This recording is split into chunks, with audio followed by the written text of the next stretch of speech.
What's going on, guys? Welcome to Everything Always. My name's Michael Remen, aka Allfires. Now, it's been remarked more than once in the last month that Hollywood's at a major inflection point, with actors and writers concurrently on strike, and the studios apparently refusing to even sit at the negotiating table. It would appear as though this appraisal of what's going on is true. But the same would be equally true instead of just Marvel Studios alone, stemming back to issues way before the strikes ever transpired this year, one of which was droves of VFX artists speaking anonymously but on record for fear of retaliation, talking about just how horrid the working conditions were under Marvel Studios, which ultimately led to, in part, the firing of VFX Vice President Victoria Alonso. Well, apparently, given the strikes and the current condition of the industry, another major update has happened over at Marvel Studios, breaking from Vulture late yesterday under the headline, quote, "Overworked and underpaid, VFX workers vote to unionize at Marvel." We're going to talk about exactly what they said in this article. We'll go through it in full. I'm also going to talk about the implications here, because while it's obvious that Marvel Studios in DC are so CGI and VFX dependent, it's going to fundamentally change not only the bottom line on these films, but how these movies are made, and probably for the better. We're breaking it all down, the bombshell that VFX workers at Marvel Studios have now voted to unionize and exactly what that means. But first, I want to tell you about the sponsor on today's video. Now guys, is something interfering with your happiness or preventing you from achieving your goals? Regardless if you have a clinical mental health issue like depression or anxiety, or if you're just a human who lives in this world who's going through a hard time, therapy can give you the tools to approach your life in a very different way. And that's why I'm excited to tell you about today's sponsor, BetterHelp. BetterHelp's mission is to make therapy more accessible and more affordable. And this is a really important mission because finding a therapist can be really hard, especially when you're limited to the options in your area. BetterHelp is a platform that makes finding a therapist easier because it's online, it's remote, and by filling out a few questions, BetterHelp can match you with a therapist in as little as a few days. It's easy to sign up and get matched with a therapist. There's a link down in my description, betterhelp.com/everythingalways. Clicking the link supports the channel, but also it gets you 10% off to get you matched with a therapist and see if it helps. And because finding a therapist is a little like dating, if you don't really fit with that therapist, which is a common thing with therapy, you can easily switch to a new therapist for free without having to stress about insurance, who's in your network, or anything like that. Now guys, in the past, having someone to talk to has been extremely helpful, and even over short periods of time while I've been going through something. The thing I like best about BetterHelp is that it's very easy to find that person that's easy to talk to, because it is more important than ever that you like who your therapist is. BetterHelp solves that problem much easier than driving to each therapist individually, one after another, making appointments. It's all in one place and it's super simple. So if you're struggling, consider online therapy with BetterHelp. Click the link in the description or visit betterhelp.com/everythingalways. And thank you again to BetterHelp for supporting the channel. Okay, so let's go ahead and dive right in. Again, I'll leave a link down to the source article, but this broke late yesterday at Vulture. Overworked and underpaid, VFX workers vote to unionize at Marvel, where they go on to report, quote, "Call it the Hollywood labor organizing version of Avengers Assemble," on the heels of more than a year's worth of damning disclosures around Marvel Studios' systematic overworking and underpayment of visual effects workers on its blockbuster movies and streaming series. VFX crews at Marvel have finally petitioned to demand union recognition from the studio. On Monday, a group of more than 50 on-set employees filed a petition for an election to be represented by the International Alliance of Theatrical Stage Employees with the National Labor Relations Board. The workers are asking for the election to be held as early as August 21st. Now, one thing I want to point out specifically about a detail you might have missed in this paragraph before we go on, they specifically say a group of more than 50 on-set employees. These are the on-set VFX professionals who basically coordinate everything before it's sent to the guys on the computers, right? It's their liaisons to make sure things are captured correctly, the people working on set, and they're basically the spearhead of this. That'll set up a pattern for how it goes further down the line. We'll talk about that in a little bit. They go on to report, quote, "This marks the first time visual effects professionals have banded together to demand the same rights, wage protections, and professional watchdog oversight enjoyed by workers in almost every other segment of the entertainment industry." The supermajority of Marvel's 52-member on-set production crew signed authorization cards to indicate they wish to be represented by the powerful labor union representing more than 170,000 artisans, technicians, stagehands, and craft people across TV, film, and live theater in the United States and Canada. So to quickly recap, in layman's terms, there's 52 visual effects on-set members at Marvel Studios, and almost all of them voted to go ahead and unionize so that they can start to be protected for labor, wages, etc. They go on to say, for almost a half century, Quote, workers in the visual effects industry have been denied the same protections and benefits their co-workers and crewmates have relied upon since the beginning of the Hollywood film industry. This historic first step for VFX workers comes together with a collective voice demanding respect for what they do. They also go on to explain that, quote, the petition for voluntary union recognition from Marvel and its parent company Disney arrives amid what Los Angeles Times has been calling, quote, the hot labor summer, a cultural inflection point where both the Writers Guild and Screen Actors Guild are on strike against the Alliance of Motion Picture and Television Producers, halting productions across Hollywood and throwing the upcoming movie release corridor into chaos. Man, you can say that again. Just as crucially, however, VFX newly strident demands for a seat at the collective bargaining table also play out against a backdrop of increasing fan displeasure toward the quality of computer-generated imagery in Marvel Studios movies and series. Basically, they're acknowledging here exactly what we've been saying for quite some time.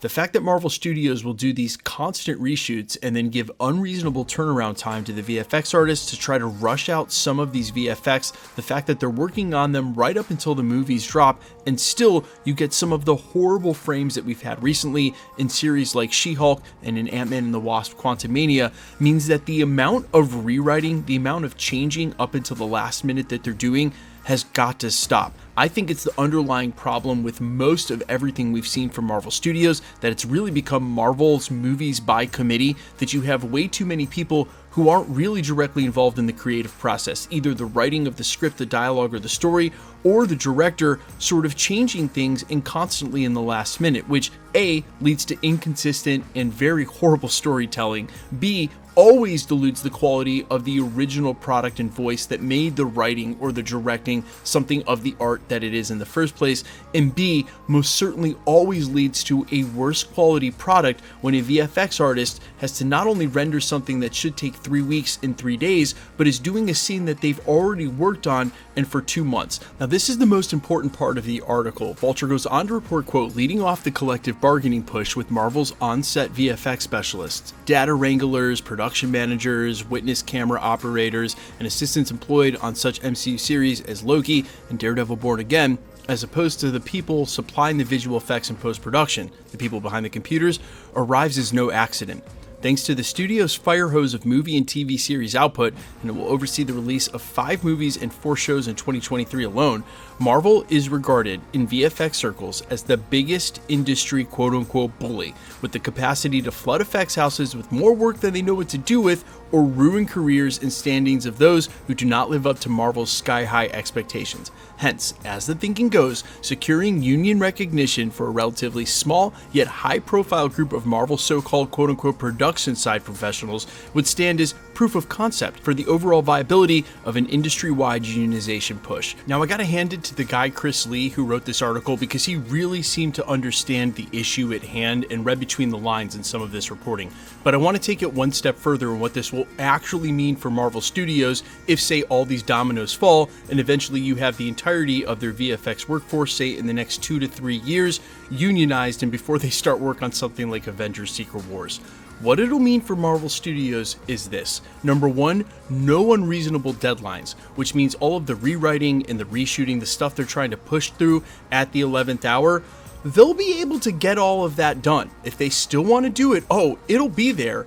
But like everything else in life, if they want it, they'll have to pay, because crazy hours will be protected with crazy pay. Right now they have these VFX houses basically all undercutting each other, trying to bid for these projects, and when they do bid for, say, a Marvel movie or a Marvel TV show, they're bidding on the project itself, not the amount of hours or the amount of work that will go in. That will all get fixed, and that labor union will make sure that they don't get taken advantage of, which means Marvel Studios, who's already spending too much on these films to begin with, would have to spend even more for the type of CGI and VFX requirements that they're asking, the demands that they're laying out. Something like Ant-Man and the Wasp: Quantumania, which had a ton of gaffes and errors in its editing. Guys, again, I liked that film despite all of its problems, but there are some huge problems with unfinished VFX and editing in that film. Actually lost money between what they spent on the budget and the marketing, and then after they took the domestic and international box office sales, cut that in half for the theaters, they lost money by about tens of millions. Disney Marvel Studios, This is a business. They're not in business to lose money, and now they're facing down the barrel of the biggest part of their business in the VFX and the CGI for all these Marvel movies and TV shows, something that they can't make these projects without having the bottom line for that go way up, coming at the same time that the actors and the writers are also telling these studios they need to pay up as well. But before you start feeling bad for the studios, please don't. These are the movie studios that have been doing stuff like this for decades, where they'd actually go rent warehouse space, pay for that warehouse space out of their pocket, go and buy thousands of copies of a DVD, stick them in that warehouse, charge more than they spent on the DVDs for the actual storage of the DVDs, and then claim that that's how they lost money. And if you're not grasping exactly what I just said, double tap the back arrow and listen to the last 20 seconds of this video again. That's the extent to which these studios are willing to go to sandbag a film and make sure it lost money. For instance, John Cusack last month tweeted out this, talking about his famous film Say Anything that, let's face it guys, plays on TV all the time and has for the last decade. Quote, "The greed is almost a legendary comic trope. One fun fact, when I was a youngin', I did a film, Say Anything, and somehow I got points. Net, not gross. Never expected to see any money, but the film became quite famous. So about 10 years ago, I looked again at the financial statements they were obligated to report. And to my shock, they claimed that they had lost $44 million on the film.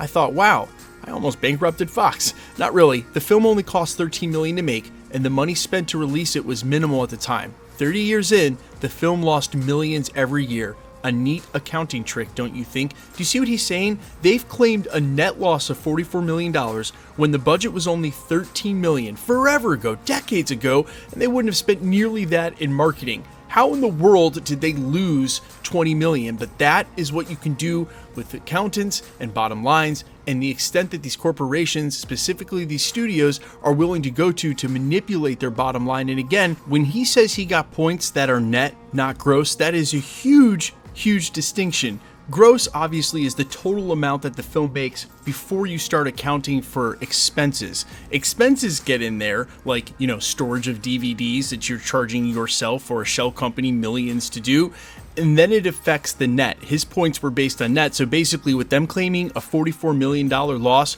even though he's watching his own movie on TV year round, he's not getting any money. Those points are basically nothing on the net if there is no net, which is being manipulated by the studios. My final thought, though, actually has nothing to do with the money and nothing to do with the money at all. You guys know I obviously stand with all of the laborers, and I'm actually excited for VFX artists finally going to have the same sort of protections and stability in their industry that a lot of the other Hollywood industry laborers are getting as well. It has nothing to do with the money, though.